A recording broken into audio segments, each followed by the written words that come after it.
friends. It's Tracey and Violet from Tea Time with Tracey and Violet. Violet, get over here. Come here. Come here, you wiener. Here's Violet, for anybody that doesn't know Violet yet. Yeah. Anyways, I just wanted to talk to you about a book I finished today. It's the third book in a series. I don't have a cup of tea. It's just after supper. It's funny, I have 4 kids home, but none of them are downstairs. I just have my sidekick, Violet, but I just wanted to grab this chance to talk to you about this book while the kids aren't around. It's Ravage by Tillie Cole. Yes, this is part of the Scarred Souls series. I believe there's 4 books in it. I don't know if there's going to be 5. I have the 4th book I'm going to read hopefully by the end of this year. Oh, just a minute. Here comes one of them.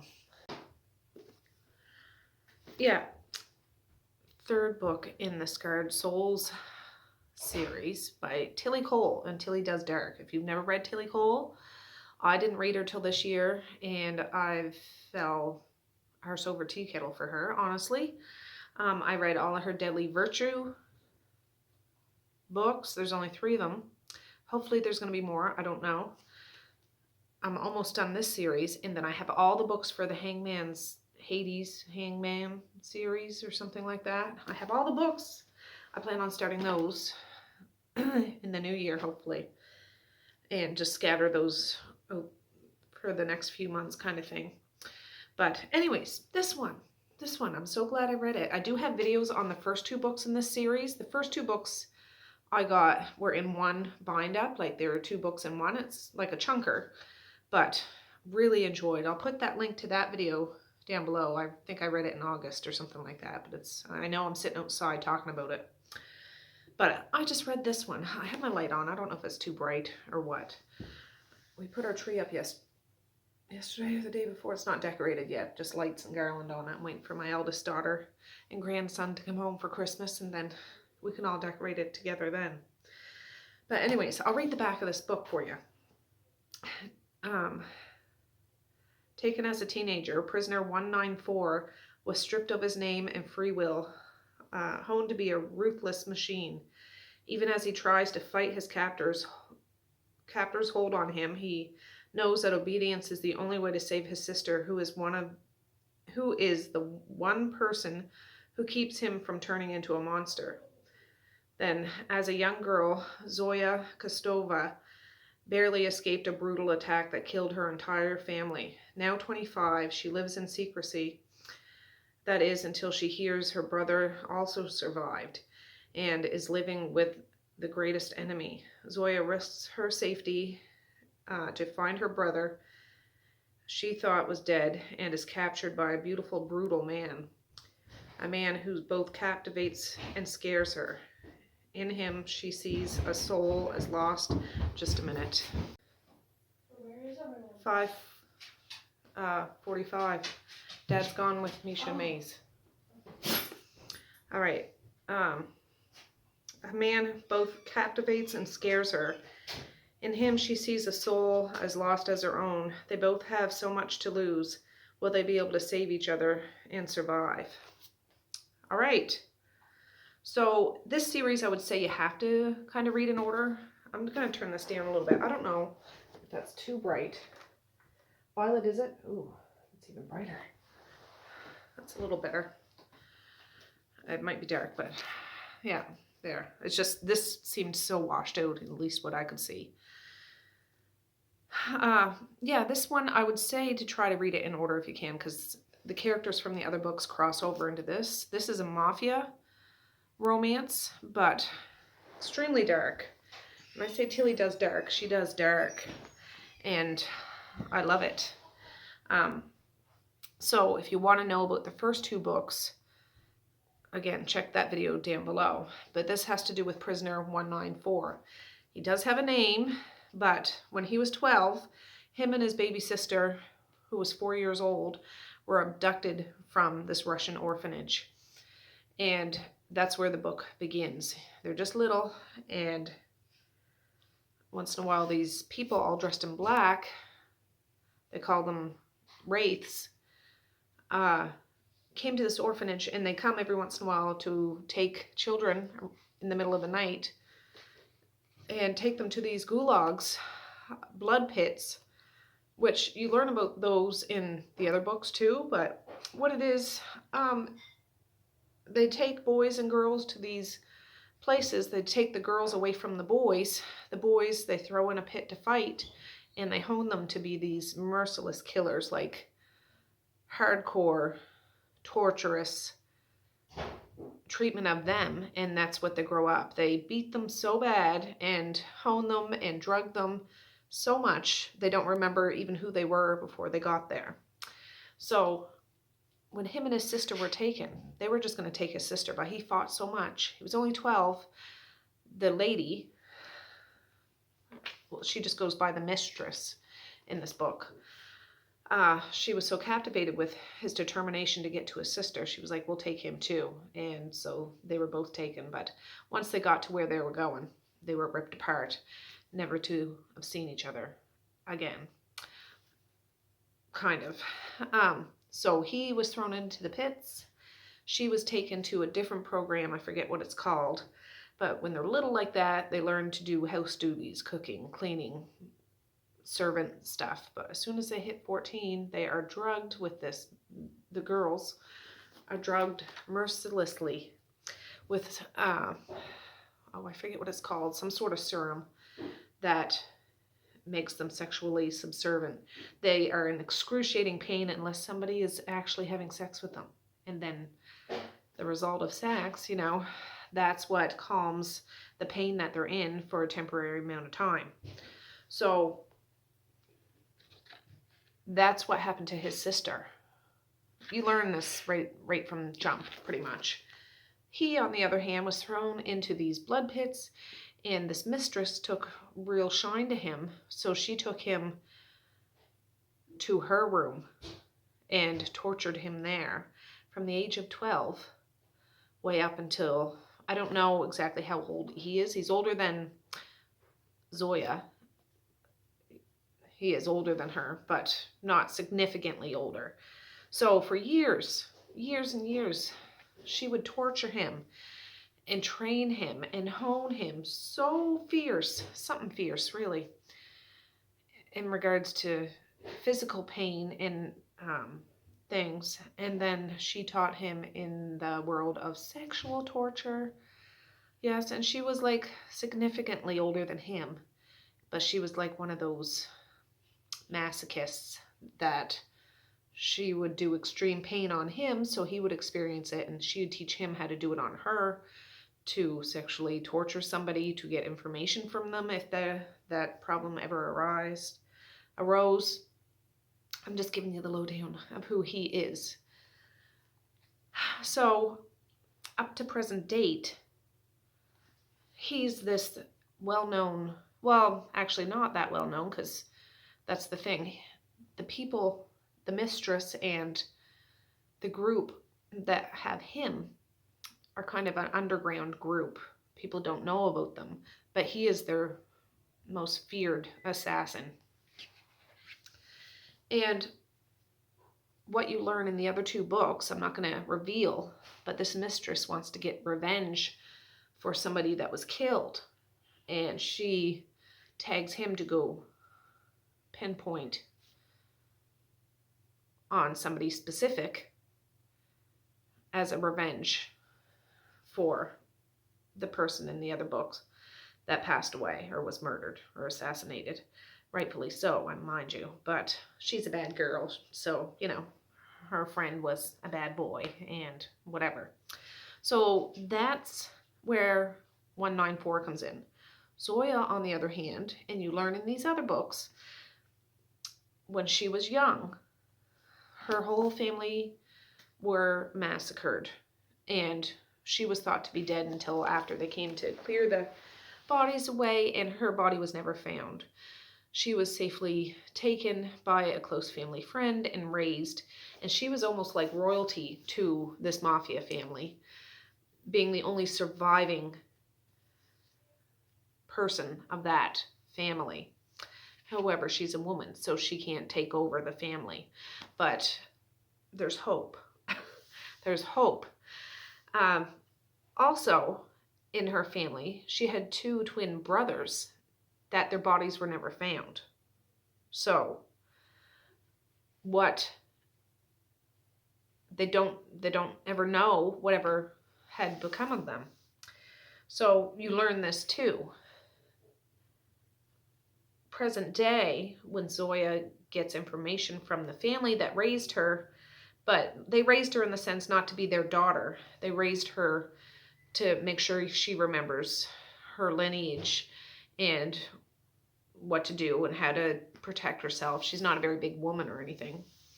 She has long black hair. She's Georgian. And I don't know if I'm saying that right. That's what it looks like when I read it. But, and so she's raised to be the part that she was always meant to be, but she can't be the leader. So everybody in that group cherish her and want to protect her and keep her secret, because the people that massacred her family figured out that she's still alive and they want to eradicate her to get that family, smite them right off the face of the earth. So now she's 25 and she hears that the threat is done. The threat is done. That guy's dead. We're safe. You can go out in public now. She has been raised in shelter. Like, really, she's never been able to go out and do anything like a normal person would. So she gets word of that, and she gets word that one of her brothers are found. And he is engaged to be married to a member of the family that massacred their family. Now, that throws her off. Like, why is he with a member of the family that killed our family? So, and the people that killed her family was a different mafia family, of course. This is a mafia book. So it gets pretty intense. So Avito, the man in his family that helped raise her, said, okay, well, we'll set up a meeting with your brother so you can go see him, because she had no idea that she had any family members left in the whole wide world. And he has no idea that he has any family members left in the whole wide world. So you just wait here, Zoya. We'll meet with your brother next week once I get in contact with that family and that sort of thing. And she's like, okay. And then Avito goes, and she's like, I can't wait. I need to go. So she has the address of her brother and a picture of him. And although she has never gone out in the world, she was trained and taught to know her surroundings. So she knows the city inside and out, tracks, buses, whatever, trains. And she can go to this place to go and meet her brother. She has waited, 20 years to see a brother she never thought she'd ever see again. So she goes, and she's standing just across the street. It's at nighttime, looking at this big, it's in a seedy part of town, but the house that her brother and his fiance live in is a big, fancy. Oh, just a minute. All right, yeah, it's a big, fancy, like, I think it's brick. But she can kind of see shadows in the back and then little glimpses, but she can't see her brother's face right on. She's scared to go knock up at the door like she wants to. She's going to. She's ready to do it. But she's nervous because he doesn't even know. But I can't not go. I have to go. And lo and behold, the person 194 who he's supposed to assassinate is her brother. And she's there. He's actually in the background. It's in the book, like she is 3 feet away from him, but she doesn't see him. It's dark. He's trained assassin. He's hidden in the dark. He can't, she doesn't know. And she goes to take the step, and that's when he swipes. He swipes her because he sees her holding a picture of the person, you know, like her brother, but that's the same person he's supposed to assassinate. And he's thinking, okay, this is my way, and I can snatch somebody and I can learn. He doesn't know who she is. He doesn't know how she knows his target, his hit. And yeah, the thing is, he is agreeing to go do this hit because his sister is still taken. As far as he knows, is still taken. Every time after a hit that he is successful and brings back,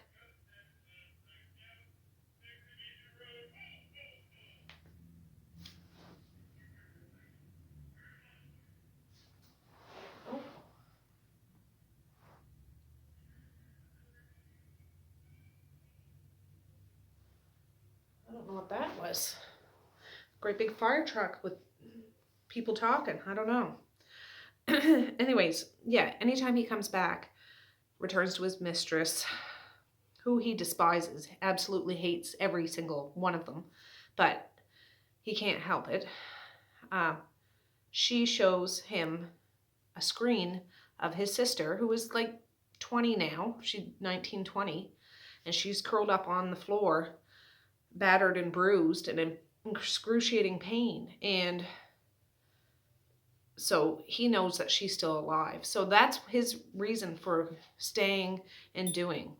Not only that, he has a collar around his neck with needles, and it injects him with this serum that makes him go crazy, and it turns his blue eyes black and dilated, and he's on a mission and he listens obediently when that's triggered and stuff. But that's where he keeps doing this, not because he wants to, not because he likes to.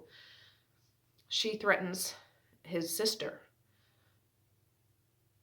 And it's very dark. It's very dark. Like I said with the daughter, or with the sister, she can't get relief unless she's being effed. And he is chained to a chair and made to watch, and things like of that sort. Like, it's very twisted, very twisted.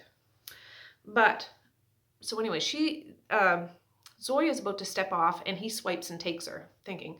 And at this point, he has no affiliation with her at all. He's like, one step closer, I can go see, I can get a chance to check on my sister when I get in to get my kill and stuff like that. Sweeps her back to wherever his little hole is. It's like a torture chamber, honestly. It's an absolute torture chamber. He brings her into a cage. It's a big room, and he has chains here and whips here and cuffs here and everything. Like, it's like a torture chamber.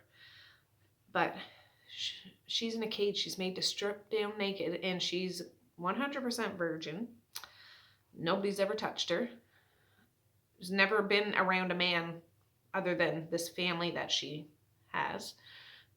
But she knows who she is, and she knows how she's related to his hit. So she is determined to be strong and be this Kostova.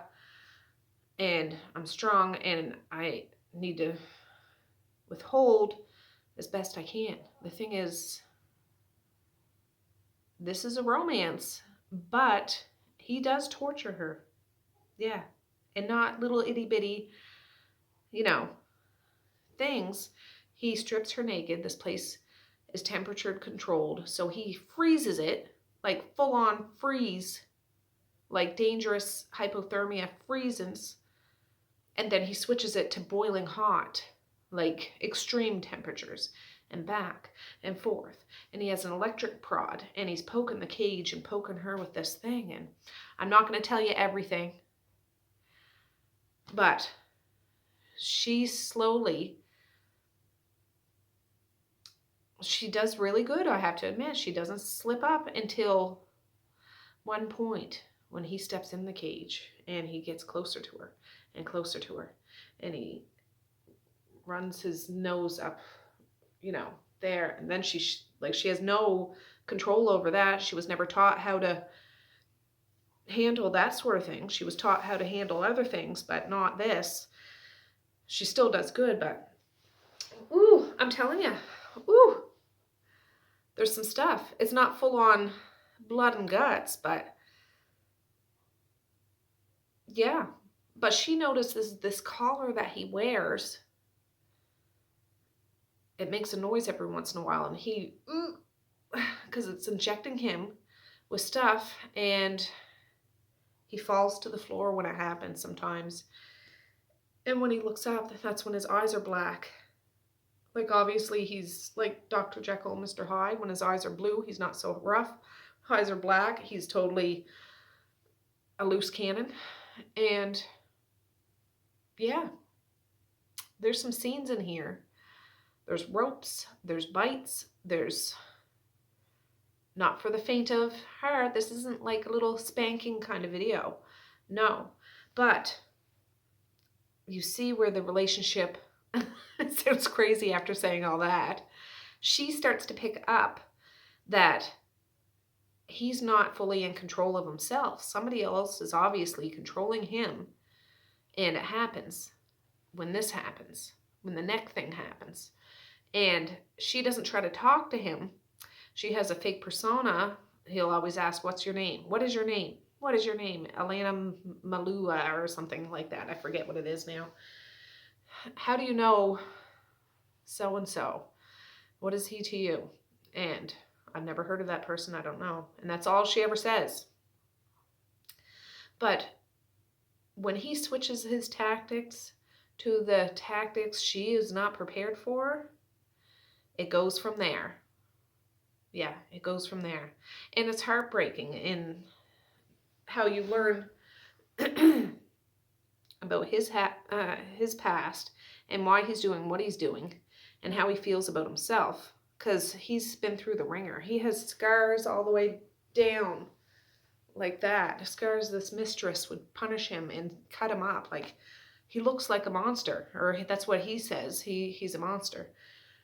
He's been through hell.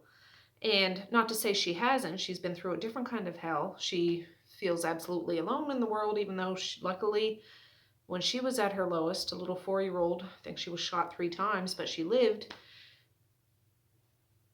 She grew up, somebody saved her, but she felt all alone in the world. He feels all alone in the world. It's just him and his sister that he can't save, that he's doing whatever he can to make sure she's still alive. And yeah, so that's all I'll say about those two. But I have to say, there's a whole other flip side to that, because this is part of this series, this Mafia series. And there's an underlying story that goes along with this. So these characters tie in with those stories a bit. And the one other book,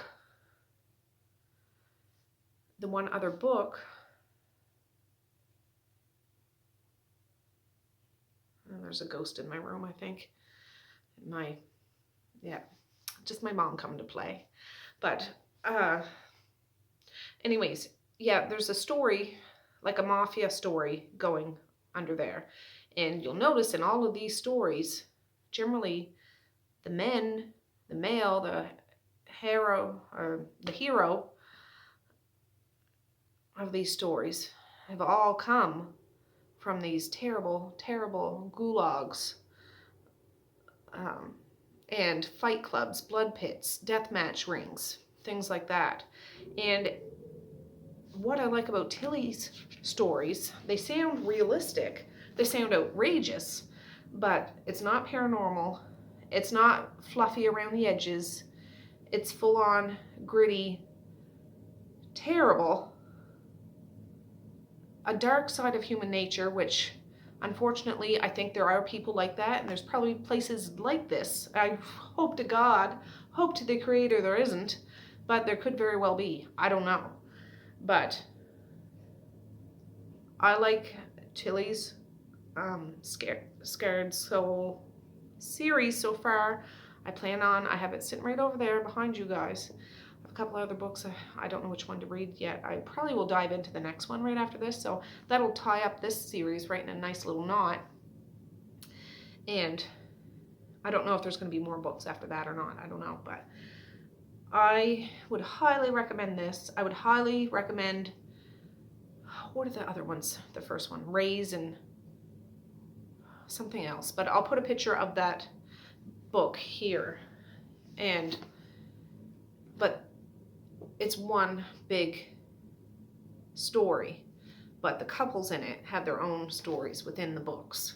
So this is 194. He does have a name, and you find out what it is in here. 194 and Zoya. And they don't always have like, oh, a happy ending. There's kind of a happy ending. There is. But the underlining story isn't done yet. So there's a happy ending, happy ending, happy ending. But the story's not over. So there's still part of the story that's not a happy ending yet. And it involves everybody in here. So anyways, that's all I'm going to say about this, but I wanted to talk about it while it was fresh in my mind. I have other books I need to talk about, but I wanted to talk about that one today so I can get that video up ASAP. So, okay guys, well, I'm sorry I didn't have a cup of tea today. I know I really like sharing my beauties with you. I'm trying to grab this moment in time where I could talk. It's the weekend, and I don't often get moments in time during the day. It looks dark out. It's only 6:08 in the evening. But, yeah, I just wanted to do it while I could do it. So, all right, with that, I'm going to say peace, love, and happiness today and every single day. Please like, share, and subscribe if you so choose. But if not, that's okay too. I still love you. I still want all the happiness in the world for each and every one of you out there. I certainly do. I really, really honest and truly do. Yes, I do. Yeah, so, all right, guys. Well, with that, I'm going to say have a good night or have a good morning. And I might see you tomorrow. Bye. Bloop.